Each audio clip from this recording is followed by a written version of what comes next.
Sir Congress ಏನು ಮಾಡೋದು, ಕಾಂಗ್ರೆಸ್ ಗೆದ್ದಾಗ ಸುಮ್ಮನೆ ಇರುತ್ತೆ, ಸೋತಾಗ ಬಿಜೆಪಿ ಅವರು ಓಟ್ ಚೋರಿ ಮಾಡಿದ್ದಾರೆ ಅಂತ ಇಲ್ಲ ನಾವು ಹೇಳ್ತೋದು ನಮ್ಮ ಕಣ್ಣು ಮುಂದೆ ಇದೆ.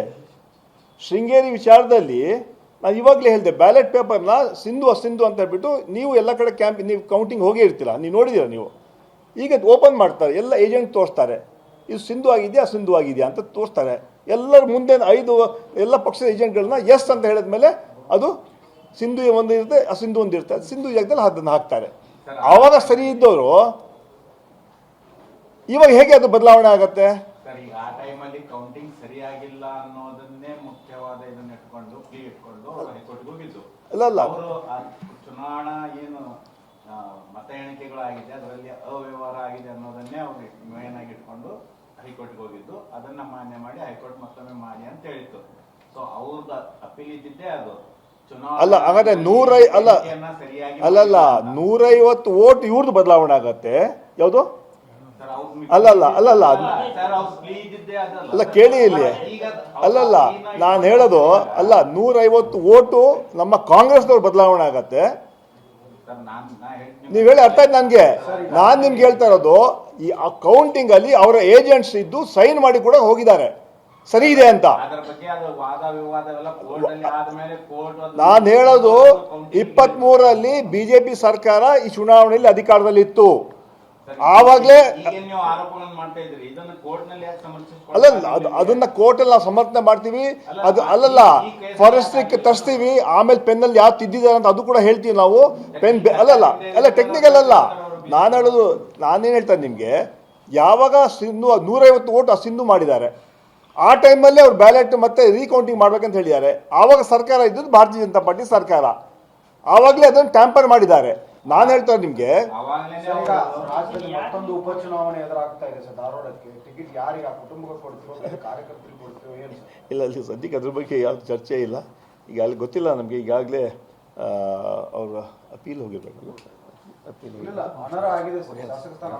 ಹೌದು, ಅಲ್ಲ ಇನ್ನು ಟೈಮ್ ಇದೆ, ಇನ್ನು ಎಲೆಕ್ಷನ್ಸ್ ಇನ್ನು ಅನೌನ್ಸ್ ಮಾಡಿಲ್ಲ, ಅದಾದ್ಮೇಲೆ ಹೇಳ್ತೀವಿ.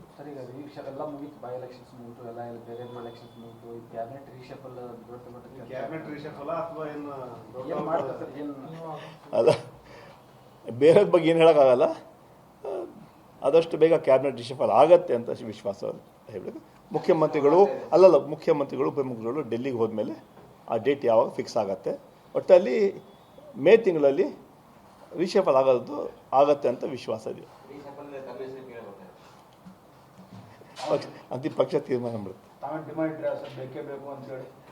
ಅದೆಲ್ಲ ಪಕ್ಷ ತೀರ್ಮಾನ ಮಾಡುತ್ತೆ, ಯಾರಿಗೆ ಏನು ಮಾಡಬೇಕು, ಜವಾಬ್ದಾರಿ.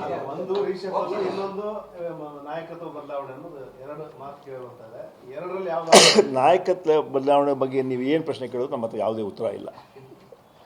ಅದರಿಂದ ಬಟ್ ಎಕ್ಸ್ಪ್ಯಾನ್ಷನ್ ಬಗ್ಗೆ ಈಗಾಗಲೇ ನಾವು ಕೂಡ ವರಿಷ್ಠರಿಗೆ ಹೇಳಿದ್ದೀವಿ, ಆದಷ್ಟು ಬೇಗ ಎಕ್ಸ್ಪ್ಯಾನ್ಷನ್ ಮಾಡಿ ಹೊರಸೋದು ಅವಕಾಶ ಮಾಡಿಕೊಡ್ಬೇಕು.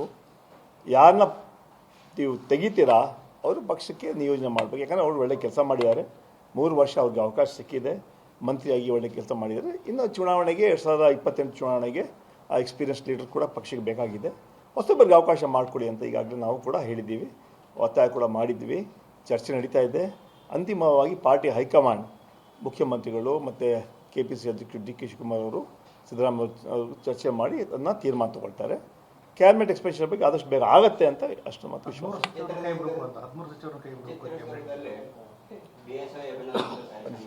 ಏನಿದೆ